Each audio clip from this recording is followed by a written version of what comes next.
जय श्री महाकाल हरिहर। रमजान क्या होता है? वास्तविक स्वरूप में रमजान किसको कहते हैं? जो रमा हुआ है, जो समाया हुआ है, उसको जानना है। क्या इन 40 दिन में सभी मुसलमान भाई बहनों लोग क्या जान लेते हैं? सुबह से लेके शाम तक उपवास करने से क्या जो रमाया हुआ है, समाया हुआ है, उसको हम जान सकते हैं? कि बस उपास में लगे और काम करना चालू कर दिए? वो नहीं कि सुबह एक बार पेट भर के खा लिए और दिन भर नहीं खा रहे। उपास करना कार्यक्रम नहीं है रमजान का। रमजान का अर्थ है रम को जानना, जो रमाया हुआ है चारों तरफ, अस्तित्व व्यापक जो समाया हुआ है और रमा हुआ है, उसी को जानना है। तो क्या रमा हुआ है और समाया हुआ है? जो निरंतर है, जो निश्चित है, जो स्थायी है, जो अनंत में है,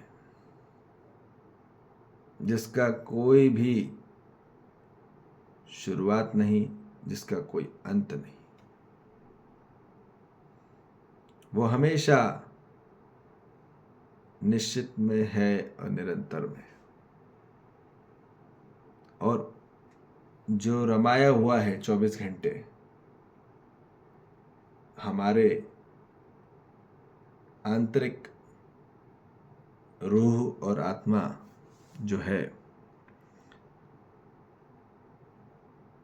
तो उसको हमको जानना है। जिसने रूह को जान लिया वो असली खुद को जान लेता है। जिसने रम को जान लिया उसने खुद को जान लिया, क्योंकि खुद आंतरिक में समाया हुआ है, रमाया हुआ है। और जिसने स्वयं को जान लिया, खुद को जान लिया, उसने खुदा को जान लिया।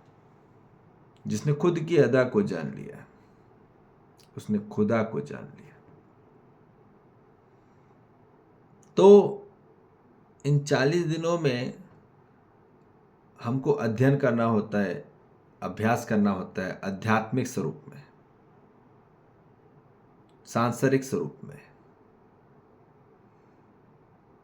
जो मूल्य छुपे हैं उसमें हमको जीना होता है। उसमें जो कृतज्ञता का भाव रहता है, उसमें जो प्रेम का भाव है, उसमें जो विश्वास का भाव है, जिसमें ईमान है। विश्वास में ही ईमान होता है और भय में ही आदमी बेईमानी करता है। याद रखना, विश्वास में ही ईमान होता है। जहाँ विश्वास नहीं वहाँ भय है, और जहाँ भय है वहाँ बेईमानी ही होने वाली है। ये बात निश्चित है। जिसके आंतरिक में आत्मविश्वास है वो ईमानदारी ही रहेगा, उसमें ईमान ही रहेगा। और जहाँ ईमान है वहाँ अमन है ही। ठीक, जहाँ ईमान है वहाँ ही अमन है। और जहाँ बेईमान है वहाँ अशांति है, वहाँ कोई अमन नहीं। तो ये बात हमको क्लियर बात समझ में आ जाए कि क्या रमाया हुआ है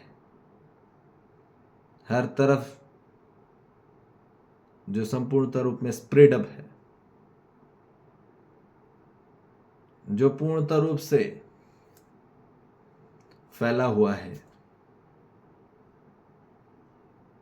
याद रखिए, जिसने रम को जान लिया, कोई जरूरी नहीं कि रमजान को जानना हम 40 दिनों में जानेंगे जब रमजान का त्योहार आता है। नहीं, आप कभी भी जान सकते हैं, और हर मानव को जानना है। ऐसे नहीं कि सिर्फ मुसलमान भाई को ही जानना है। असली जो रमजान है, जिसने रम को जान लिया उसने सम को जान लिया, उसने सम तत्व को जान लिया, और जिसने सम तत्व को जान लिया उसने सम मान हो जाता है, सम को मान लेता है। जिसने रम को जान लिया उसने सम को मान लेता है, क्योंकि रमाया हुआ है वही समाया हुआ है। ठीक, तो ये हमको क्लियर बात समझ में आ जाए कि आंतरिक में हमको जो रमाया हुआ है, क्योंकि शरीर नश्वर है, इसका शुरुआत होती है और उसका अंत भी होता है, इसका प्रारंभ भी होता है, इसका समापन भी होता है शरीर का। पर जो रूह है और जो आत्मा है, इसका कोई भी अंत नहीं होता। इसी को खुद को जान लेना है।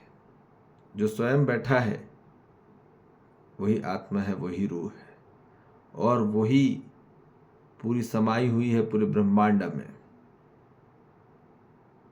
वही पिंड के अंदर है, उसी के अंदर ही पूरा ब्रह्मांड समाया हुआ है।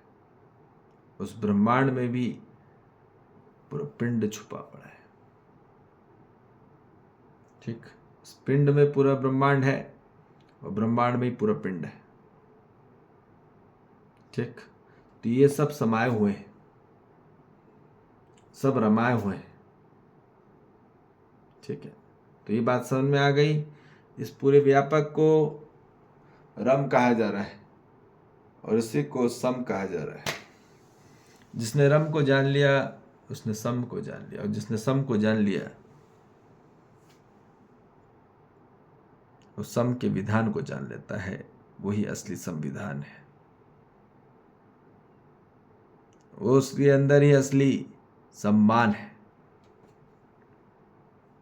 उसने असली ही अपने आप के आंतरिक में समझ को जान लिया।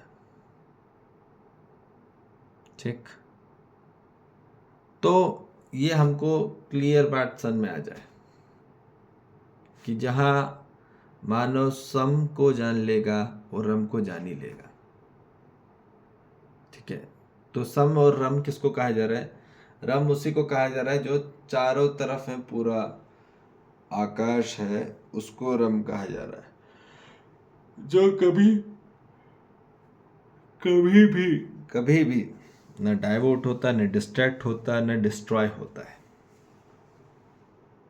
ठीक, वो न पैदा होता है, वो पहले से ही एग्जिस्ट है।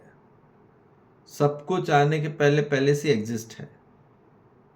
जो पहले से एग्जिस्ट है इस अस्तित्व में, तो अर्थात वही है कि वो पूर्णतः रूप से रमा हुआ है। ठीक, बात समझ में आ गई। किसको रम कहा जा रहा है? पूरे अस्तित्व को कहा जा रहा है। जो चारों तरफ ये जो स्पेस देख रहे हो, ये सब चारों तरफ ही है। ठीक है, और इसको कोई भी इधर का उधर नहीं कर सकता, क्योंकि पहले से ही वो मौजूद है। ठीक, बात समझ में आ रही है? कुछ ना समझ में आए पूछ लीजिएगा। दूसरी बात ये है कि क्यों करते हैं, क्या होता है, ये तो समझ में आ गया। अब क्यों करते हैं?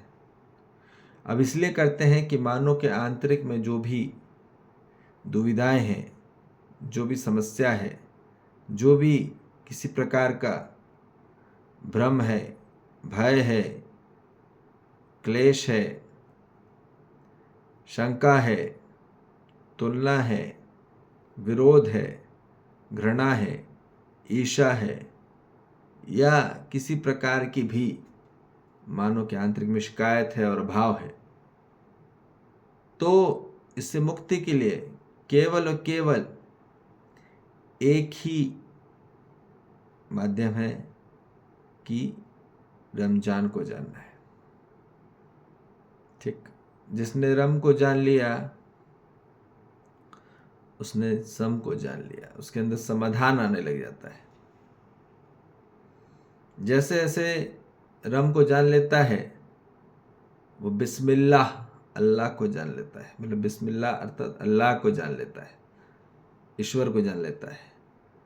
और उसमें जो रहमान रहीम है, बिस्मिल्लाह रहमान रहीम, अर्थात उसमें जो जो दयालु और दयावान जो है उसको जान लेना है।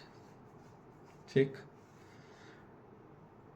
तो मानव इससे पूर्णतः रूप से एक हो जाता है, और जब एक हो जाता है तब वो एक दूसरे में पूरे अस्तित्व के साथ, पूरे मानव संसार के साथ, जीव जंतु संसार के साथ, वनस्पति संसार के साथ, खनिज संसार के साथ, सभी अवस्थाओं में कनेक्टेड है, कंप्लीटली, टोटली।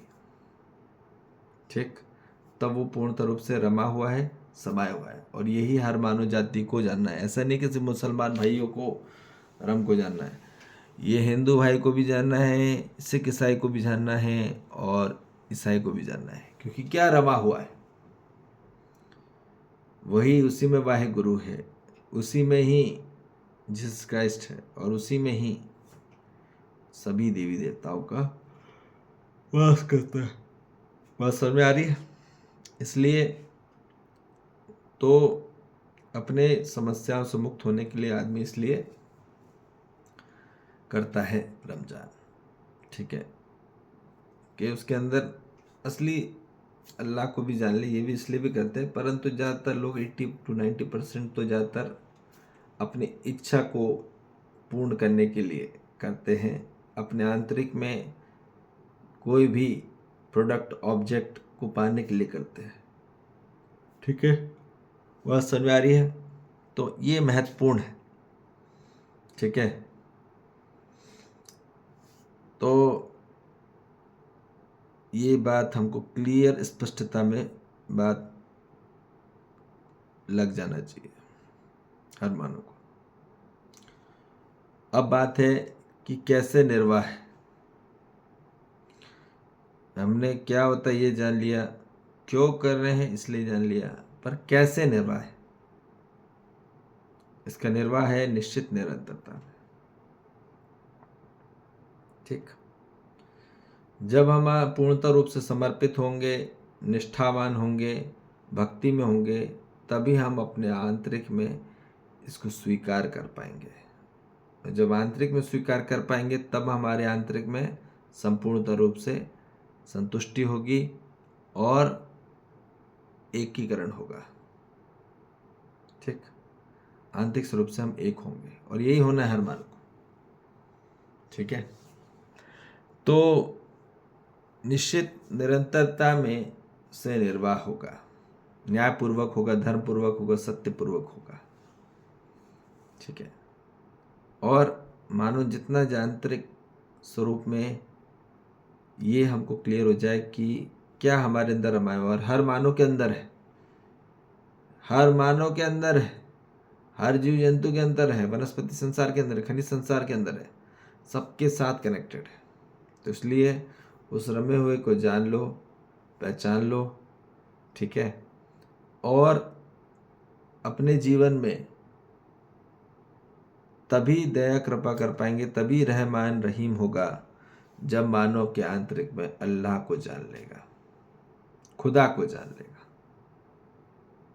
इसलिए खुद को जानो भाई, सबसे महत्वपूर्ण ये काम है, सबसे महत्वपूर्ण, जिसलिए हर मानव जाति को अब असली रम को जानना होगा, तभी वो अपने ईश्वर को भी जान पाएगा। क्योंकि ईश्वर भी और अल्लाह दोनों एक ही कैटेगरी में है। ये बात समझ में आ जाए, अल्लाह और ईश्वर एक ही कैटेगरी में है। समझ में आ रही बात? तो इसलिए अब पूर्णतः रूप से समझें, जितना समझेंगे, जो रमा हुआ है उसको हम एक्चुअली भी जान पाएंगे। और जिस दिन जान लिया तो फिर उपास करने की जरूरत नहीं है। क्या फिर उपवास करने की ज़रूरत नहीं है, जब जान लिया तो आपने। ठीक है, तो इसलिए अब संपूर्ण रूप से निष्ठावान होइए और भक्तिपूर्ण होइए। ठीक है जी, जय श्री महाकाल, हरि हर।